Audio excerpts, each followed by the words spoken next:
volta neste horário.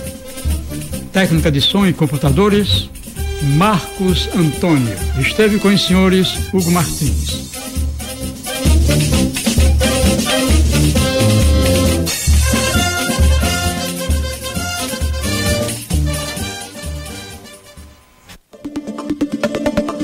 Jornalismo, crítica e diversidade. Programa Fora da Curva. A gente fala o que a maioria cala.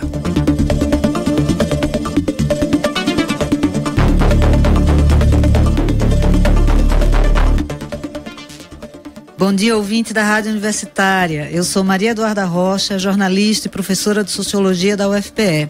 São 11h30 e está começando agora mais uma edição do Fora da Curva.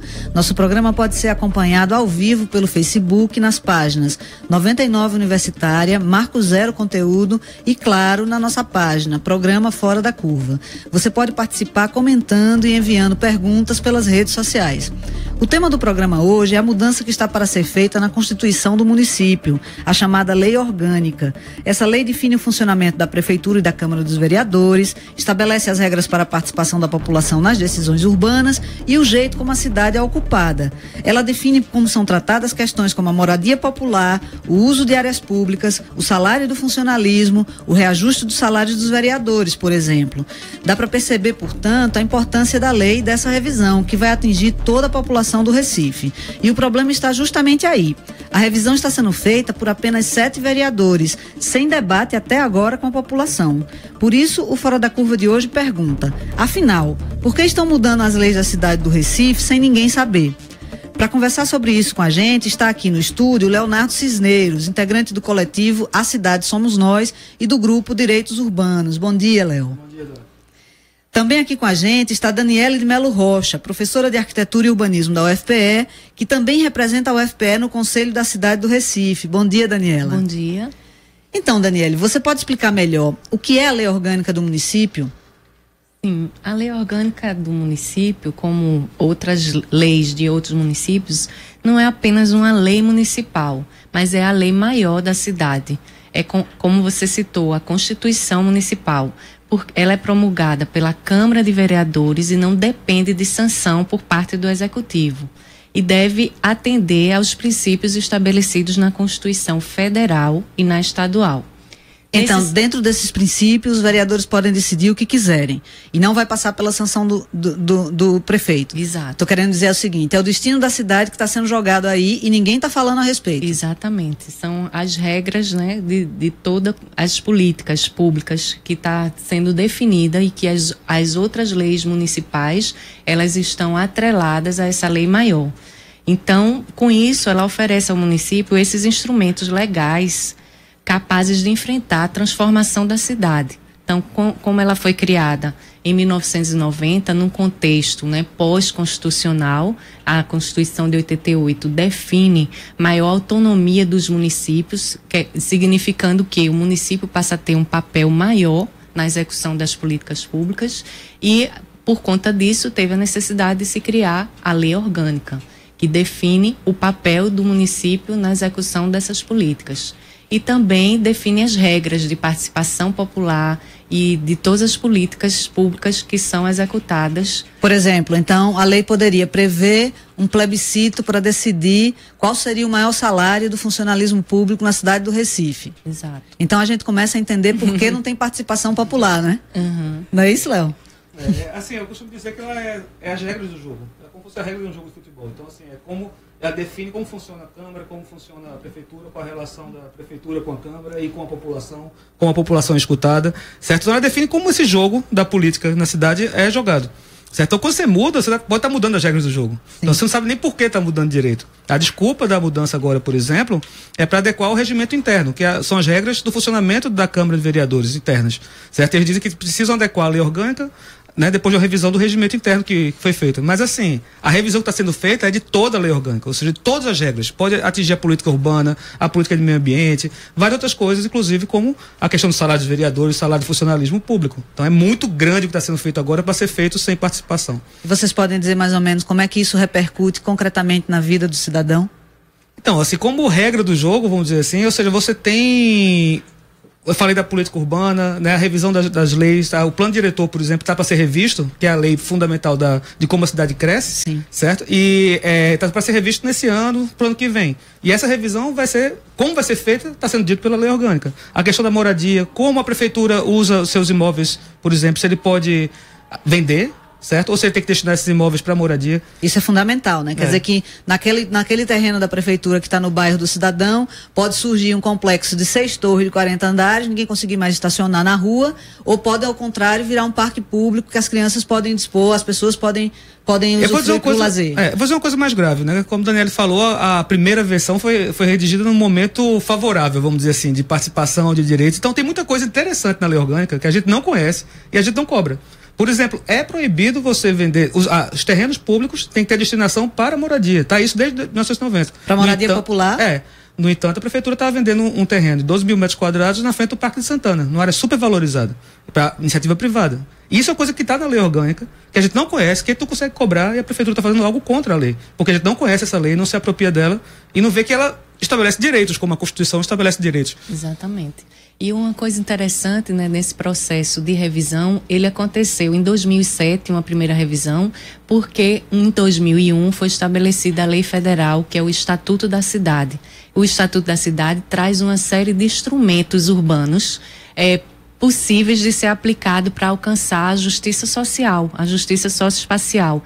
Então, como a transferência do direito de construir, como a outorga onerosa, como o IPTU progressivo no tempo. Então, essa revisão de 2007, que foi um pouco antes da elaboração do plano diretor de 2008, que é o que está vigente, foi para adequar. E você tem na lei orgânica esses instrumentos. Então, a lei orgânica nossa é favorável. Agora, a preocupação atual com a mudança é exatamente que a gente está prestes a uma nova revisão do plano diretor, que a cada 10 anos tem que ser revisado. Então, em 2018, nós teremos em Recife um novo plano diretor. Então, quais são as regras que vão ser definidas para que o plano diretor se baseie, né, nas regras que vão ser traçadas pela lei orgânica? É possível dizer que o cidadão pode suspeitar que essa mudança tem a ver com a relação promíscua que a Prefeitura do Recife mantém com os empresários do setor imobiliário? É possível suspeitar que por trás dessa revisão, a desculpa, como você disse, Léo, é a mudança no regimento. Mas se é uma desculpa, então quais são as verdadeiras razões? Para uma mudança no regimento, você não precisava fazer uma revisão geral, como está sendo feito. Ou seja, você podia fazer uma emenda, fazer uma comissão e fazer uma proposta de emenda para aquele pedaço, né, do funcionamento da Câmara de Vereadores. Quando você abre a porteira, o Feito está falando, você tem o risco de entrar muita coisa aí. Na última revisão, por exemplo, foram apresentadas 140 emendas pelos vereadores, fora o que a comissão fez por conta própria. Então existe uma possibilidade de mudança muito radical, sem controle e sem transparência. E sabendo que isso afeta as regras do jogo, a conjuntura é desfavorável, vamos dizer assim. É uma conjuntura de retrocessos nacionalmente e localmente. E a gente já viu a prefeitura, por exemplo, no caso do Estelita, certo, jogar com os empresários. As regras foram definidas junto com os empresários, a prefeitura jogou no time dos empresários. Não foi um parceiro, não foi um árbitro neutro mediando, né, o que era melhor para a cidade. Muito pelo contrário, né? Em vez de árbitro neutro, ele deveria estar situado do lado da defesa da maioria, do interesse público, das pessoas que poderiam usufruir daquele terreno que pode ter uma potencialidade enorme do ponto de vista das atividades culturais, de lazer e de moradia popular também, que é uma necessidade da cidade, né? A gente tem que entender o contexto, né, que a gente está vivendo, né, de abertura cada vez maior para um regime neoliberal, né, onde se encontra, né, essas regras do jogo definidas nessas parcerias e que muitas vezes o mercado define muito mais do que o Estado, que deveria ter esse papel de regulador e de mediador, garantindo, né, o bem-estar, principalmente das pessoas mais desfavorecidas, né? Então a gente tem que suspeitar que por trás dessa revisão está o nome bonito que se dá para tudo isso. A gente tem visto, do ponto de vista das leis do trabalho, né, da reforma do ensino médio, o nome bonito é flexibilização. Né, mas na verdade é abrir a porteira, como você falou, para que os interesses dos empresários do setor imobiliário possam se alojar dentro da lei que vai definir o destino da cidade. Exatamente. Ainda tem um risco seguinte, como está sendo feito na Câmara, vamos dizer, sem participação, sem transparência, você tem 39 vereadores para propor, né, o que quiser. Então, geralmente, acontece o problema dos planos diretores serem bem bonitos, feitos nas conferências, com participação, quando chega na Câmara é todo retalhado por emendas. Isso acontece no Brasil todo. Então, assim, um processo feito dessa forma, sem que você tenha controle, não é porque ganhou uma eleição, recebeu um mandato, que é um cheque em branco. A população, a democracia não pode ser um cheque em branco. Vota uma vez a cada 4 anos. A gente tem que participar o tempo todo. Então, assim, esse processo é o processo que também define como a população vai participar de agora em diante. É muito oportuna a sua fala, porque a lei orgânica do município do Recife, como disse Daniele, foi elaborada em um clima de muita participação popular no início da década de 1990, ainda sob a influência do processo de redemocratização do país. Um dos problemas agora é justamente a falta de participação popular. O professor Luiz de la Mora, do mestrado em desenvolvimento urbano da UFPE, alerta para as consequências disso. Recife tem uma das melhores leis orgânicas do país, fruto de uma ampla participação de sua elaboração em 90, naquele clima democratizante da Constituição Federal. No entanto, a atual revisão da lei orgânica tem 2 aspectos que nos alertam sobre riscos sérios que esta revisão acompanhe o processo de desmantelamento das conquistas políticas e sociais que estão sendo processados a nível federal pelo Congresso Nacional. Prazo muito curto de discussão e sem a menor consulta popular. A Comissão Especial da Revisão da Lei Orgânica tem um exíguo prazo de pouco mais de um mês para elaborar uma proposta de revisão, sem qualquer debate com a sociedade. Salvo 3 ou 4 vereadores no plenário, protestaram contra a falta de espaços participativos. O restante, a maioria, mostra não se importar. Conclamamos as organizações e movimentos sociais para acompanhar de perto a revisão da lei orgânica, para assegurar a preservação dos mecanismos já conquistados e também a efetivação e ampliação de sua atuação, visando uma cidade mais justa, mais sustentável e mais democrática. Então, a falta de participação, a falta de abertura à participação popular tem a ver com um retrocesso que o Brasil está vivendo de uma maneira geral, né? Em todos os níveis a gente está vivendo um retrocesso e barrar os mecanismos de participação popular é importante nesse sentido. A participação popular vem de uma coisa básica, ou seja, o poder vem do povo, emana do povo. Então, escutar o povo é devolver, chamar de quem emana o poder, vamos dizer, para decidir junto. Então a gente precisa escutar a população para decidir. Só que quando você faz, assim, existe a participação direta do capital, o pessoal brinca, ou seja, enquanto a gente briga para ter uma audiência pública, a gente teve a audiência pública do Estelita depois de uma ocupação, depois que virou notícia internacional. E a Estatuto da Cidade prevê que devia ter desde sempre, certo? No entanto, os empresários, por exemplo, devem ter conversado com o prefeito bastante antes daquela audiência pública. Então, alguns têm o acesso a conversar, o acesso ao poder, acesso à fonte da decisão, vamos dizer assim, muito mais fácil do que quem vai ser afetado, ou seja, é a população toda que vai ser afetada por uma grande obra daquela, mas ela não é escutada.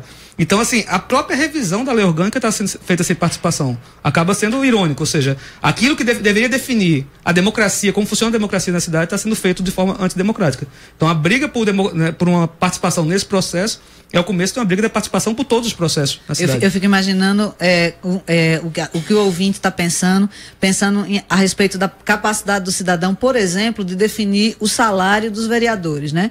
A partir daí a gente começa a entender por que eles querem barrar essa participação. Mas teve um ponto que a gente passou e que a gente poderia voltar, porque eu acho que é um ponto muito importante, que é a questão do plano diretor. Você pode falar, Daniela, explicar para o ouvinte o que é o plano diretor? O plano diretor da cidade, ele define as regras de como a cidade vai ser ocupada. Então, a política habitacional, a moradia, né, que está estipulada no plano diretor com as suas diretrizes básicas. Então, por exemplo, se um terreno vai ser destinado a um shopping center ou a um conjunto habitacional? Não, isso aí já vem para a lei de uso do solo, né, que aí define onde pode ser utilizado. O plano diretor são as diretrizes maior, que fala do processo de participação, que fala como a cidade vai crescer e vai se distribuir. A partir daí, as outras leis têm que ter referência no plano diretor. E quais os instrumentos legais, que são os instrumentos do Estatuto da Cidade, que a cidade vai se valer, por exemplo, onde vai ser aplicado o IPTU progressivo no tempo. O plano diretor tem que prever onde vai ser feita uma operação urbana consorciada, ou seja, uma intervenção onde vai ter um processo de verticalização, mas ao mesmo tempo vai haver a construção de conjuntos habitacionais com recursos adquiridos.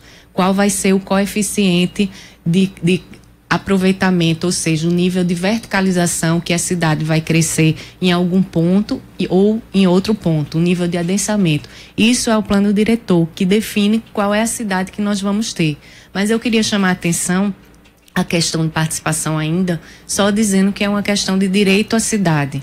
Então, está sendo muito discutido isso. O direito à cidade não é só o direito aos serviços, à educação, à saúde, à moradia digna. É o direito de decidir o modelo de cidade que se quer. E no Recife, como cidadã, eu posso dizer que a gente tem sido privada desse direito sistematicamente, né? A cidade caminha para o buraco e não é de hoje, né?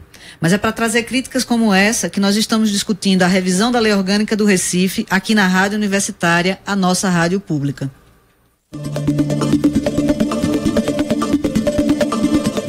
Fora da Curva. Jornalismo, crítica e diversidade.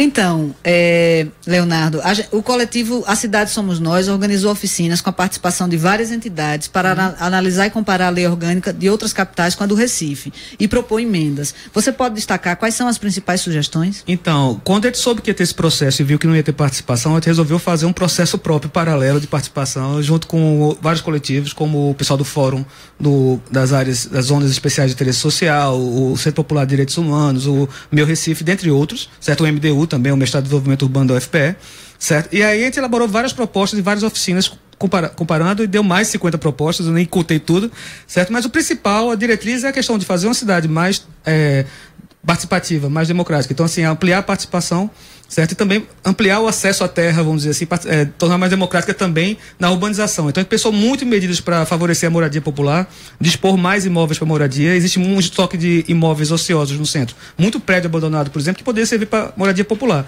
A gente colocou instrumentos lá para fazer que a prefeitura consiga tomar esses imóveis e dispor para moradia. A questão da venda dos terrenos públicos também, garantir que a prefeitura só possa vender depois de provar que ele não serve para moradia popular ou para algum equipamento comunitário, certo? A questão também da transparência das ações de poder público, todas as obras públicas serem colocadas na internet, projeto, certo? Colocar os editais de licitação e tudo mais, certo? E, por exemplo, fazer um plebiscito, escutar a população sempre for fazer uma grande obra de grande impacto ambiental ou de grande valor, como uma Via Mangue, por exemplo. Será que valia a pena gastar 500 milhões numa obra para carros ou num sistema, vamos dizer assim, de trilhos de metrô ligando Boa Viagem ao centro, por exemplo? A população deveria ter que decidir sobre esse tipo de coisa.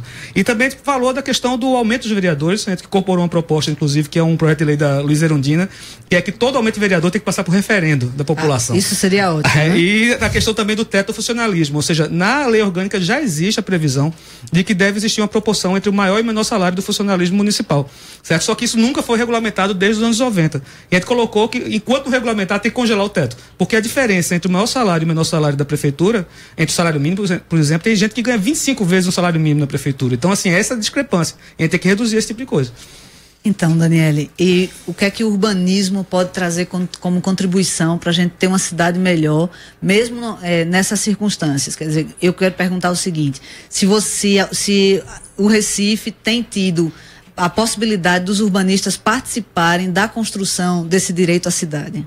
É importante a sensibilidade às camadas sociais mais desfavorecidas. Então, o urbanismo popular, né, olhar as ZEIs, por exemplo, as zonas especiais de interesse social, pensar em planos urbanísticos e em regularização fundiária nessas áreas para consolidar a população nos locais onde elas ocuparam e têm direito à cidade de permanecer nesses locais. Isso é muito importante, é isso que a gente também trabalha no curso de arquitetura, mostrando os vários lados, né? Agora eu queria só fazer a última colocação, a questão da região metropolitana.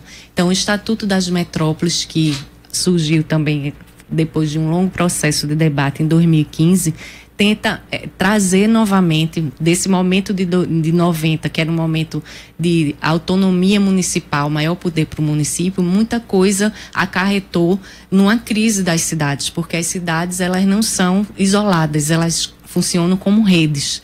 Então, o Estatuto das Metrópoles vem incorporar esses instrumentos que estavam no Estatuto das Cidades também no nível metropolitano, inclusive a participação popular do cidadão nas discussões metropolitanas. Então, nesse processo de revisão de lei orgânica, é importante que se incorpore essa visão metropolitana para que a gente tenha os problemas de habitação, de transporte, vistos de uma maneira mais global. Então, na verdade, planejar o futuro do Recife implica planejar o futuro do Recife na sua relação com os outros municípios da região metropolitana. Exatamente. E você pode explicar para o ouvinte o que são as EIs, porque uma coisa que eu acho que é importante a gente destacar é que quanto maior a participação popular, mais avanço se tem na legislação, não é? Nas conquistas dos direitos. A gente está vivendo, então, aqui, simultaneamente, um recuo na participação do cidadão, nos instrumentos de fechamento mesmo das possibilidades de participação do cidadão, e a gente pode então supor que o que virá é uma retirada de direitos. Por exemplo, no caso das zonas especiais de interesse social, que são as EIs, são as áreas de menor renda, né, que são ocupadas de forma precária, precisa de intervenção tanto na infraestrutura quanto na habitação, e que tem parâmetros urbanísticos, ou seja, as regras para utilização nesse espaço são diferenciadas de acordo com a tipicidade que tem aquela ocupação. Então, a consolidação das EIs e esses parâmetros urbanísticos especiais faz com que o mercado não tenha interesse de ocupar, porque não vai ser possível construir um prédio de 40 andares dentro de umas EIs. Então, por isso que é importante que as EIs continuem como instrumento. E, além do mais, fora isso, tem um modelo de gestão, que é o Preseis, que faz com que todas essas zonas, as lideranças eleitas em cada uma delas, participem de como vai ser a urbanização e a regularização fundiária em cada uma delas. De novo, a gente vê que o direito à cidade está intrinsecamente ligado ao direito de participação nas decisões sobre a cidade, não é? Exatamente. Então, a gente pode dizer que, se não fosse a legislação que prevê as EIs, talvez Brasília Teimosa hoje já não existisse. Com certeza. Inclusive, nem Trapulso, né? Nem Coque, Coelhos. Inclusive, em 2012, durante a campanha eleitoral da primeira gestão desse prefeito atual, o mercado imobiliário teve a reunião e explicitamente falou que defendia o fim das ex-Brasília Teimosa, o fim das ex-COC, que são duas áreas supervalorizadas perto do centro. E qual é a função disso? Assim, perto de áreas, né, valorizadas e tal, aproximar a população de baixa renda também dos empregos.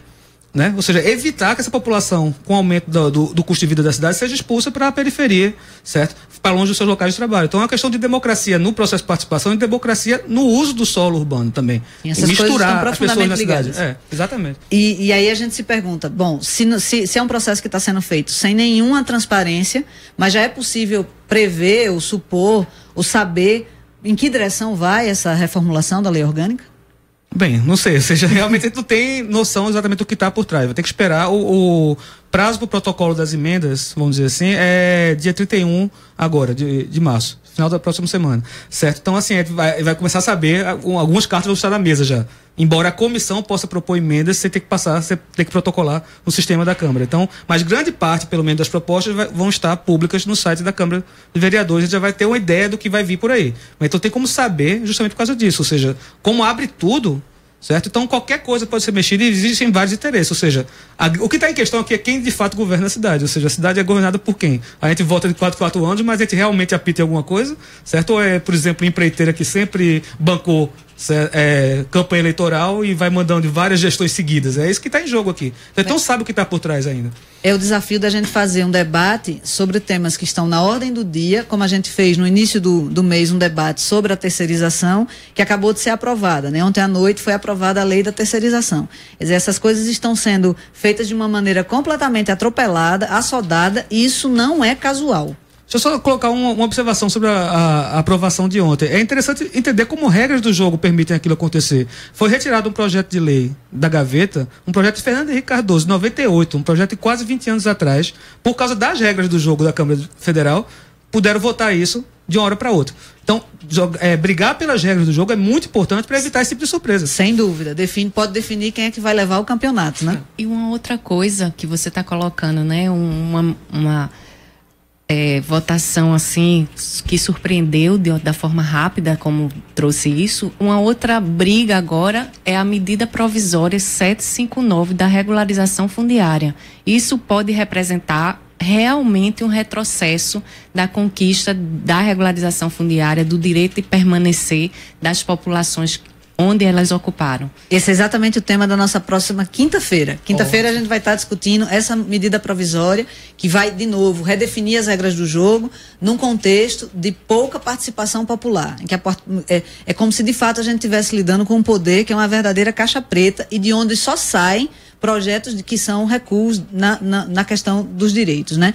E isso é uma coisa muito importante a gente lembrar. Como é que uma lei tão importante quanto a lei orgânica da cidade está sendo redefinida, está sendo revisada e a gente não vê notícias sobre isso em nenhum veículo de mídia corporativa aqui na cidade do Recife? Isso foi de propósito, né? Ou seja, não vou dizer aqui para vocês que a mídia é o quarto poder. A gente já viu nesse processo todo de luta pela cidade, certo? Como existe um jogo, certo? Uma dança coreografada aí entre os interesses privados das imobiliárias e tudo mais, né? Das construtoras e da mídia, que muitas vezes convergem no mesmo grupo empresarial. Então, assim, realmente não trazer isso, uma coisa dessa importância para o debate público, certo? Interessa a quem? Interessa a quem está definindo as regras do jogo dentro dessa caixa preta que você falou. Ou seja, quanto mais transparência, certo?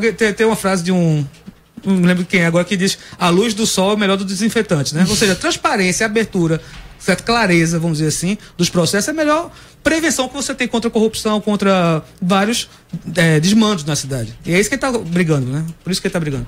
E nesse sentido, eu acho que, por exemplo, o papel de uma rádio pública, né, ligada à Universidade Federal de Pernambuco, é fundamental, trazendo esse programa, esclarecendo esse debate de uma outra perspectiva, né? Por isso que se chama Fora da Curva, né? Porque realmente a curva geral dá uma dimensão bem diferente do que a gente pode perceber das regras do jogo, por exemplo, que estão sendo colocadas e mudadas o tempo todo. Com certeza, uma das principais motivações da gente aqui é trazer esses saberes que estão na universidade, mas também nos movimentos sociais, nas ONGs, nas entidades, trazer esses saberes para alertar as pessoas de que o que está acontecendo no Brasil não é necessário. Eles estão, de todas as formas, querendo que a gente acredite que não há outra solução. Mas há, sim, a possibilidade de uma outra cidade, da mesma forma como há a possibilidade de um outro país. O que está sendo feito agora são escolhas que privilegiam os interesses de uma minoria. E é para isso que a gente está aqui. Inclusive, assim, é interessante, assim, às vezes, talvez a mídia também ache que isso seja um tema não muito interessante, não muito midiático, não sexy, vamos dizer assim, mas isso afasta a população do processo, ou seja, é aquela velha ideia de que a política é uma coisa chata, que deve ficar para aquelas pessoas, que a gente tem alguém para fazer isso por mim, e você se distancia e quando vê acaba surpreendido. Então você acaba um dia chegando com a notícia de que acabou com as leis do trabalho, que acabou com a sua previdência, porque você se distanciou do processo. Então, um tema desse define a vida de todo mundo da cidade. Isso não pode ser chato. É o papel do jornalista mostrar que isso é importante e provocar esse interesse também. Então, assim, a gente precisa começar a brigar para que isso vire um tema de discussão na cidade. Então, que os urbanistas sejam mais escutados também no interior das instâncias municipal, estadual e federal, não é? Agora, a gente precisa se despedir, porque eu tenho que ler duas notas aqui. A primeira é que, agora pela manhã, por solicitação do vereador do PSOL, Ivan Moraes Filho, foi realizada uma audiência pública na Câmara Municipal sobre outro tema que interessa muito aos recifenses, especialmente aos que vivem em áreas de ocupação popular. Nessa audiência pública, advogados, urbanistas e representantes de movimentos sociais discutiram a medida provisória 759, publicada pelo governo Temer e que acaba de ser prorrogada por mais 60 dias. Essa MP trata da regulação fundiária e, segundo Fernanda Costa, do Instituto Brasileiro de Direito Urbanístico, o objetivo da medida é liberar áreas de interesse social e áreas públicas para o mercado imobiliário. Fernanda Costa participou da audiência, vai estar aqui com a gente no Fora da Curva da semana que vem para explicar isso melhor. E nós lembramos também que ontem os deputados da base aliada do governo Temer aprovaram na Câmara Federal o projeto de lei que libera o trabalho terceirizado em todas as atividades das empresas. A lei segue agora para a sanção presidencial. A Central Única dos Trabalhadores, a CUT, está convocando um Dia Nacional de Mobilização em protesto contra essa lei e a retirada de direitos dos trabalhadores. Vai ser no dia 31 de março e o Fora da Curva já discutiu os prejuízos impostos pelos trabalhadores por essa lei. Se você quiser entender melhor o que está em jogo com essa terceirização, o programa está disponível no nosso canal no YouTube. Nós vamos ficando por aqui. O programa de hoje e todos os outros do Fora da Curva estão disponíveis em nossa página no Facebook e no nosso canal no YouTube. Nas duas plataformas, basta procurar por Programa Fora da Curva. Acompanhe a gente e ajude a divulgar. Fora da Curva de hoje teve a produção de Ivana Fechini e Lula Pinto, que também ficou nas redes sociais. Trabalhos técnicos de Felipe Peixoto e Felipe Novaes. O Fora da Curva é uma realização do Departamento de Comunicação Social da UFPE, com apoio do Departamento de Sociologia e do Núcleo de Rádio e TV Universitárias, Centro das Mulheres do Cabo, Centro de Cultura Luiz Freire e Centro Sabiá e Coletivo Terral. Nós vamos disponibilizar o documento que o coletivo, que Leonardo Cisneros coordena, elaborou. Esse documento vai estar disponível também na nossa página do Fora da Curva. Essa foi a edição do dia 23 de março de 2017. Amanhã você fica com a apresentação de Bruno Nogueira discutindo o tema: qual o papel do Estado numa política de cultura?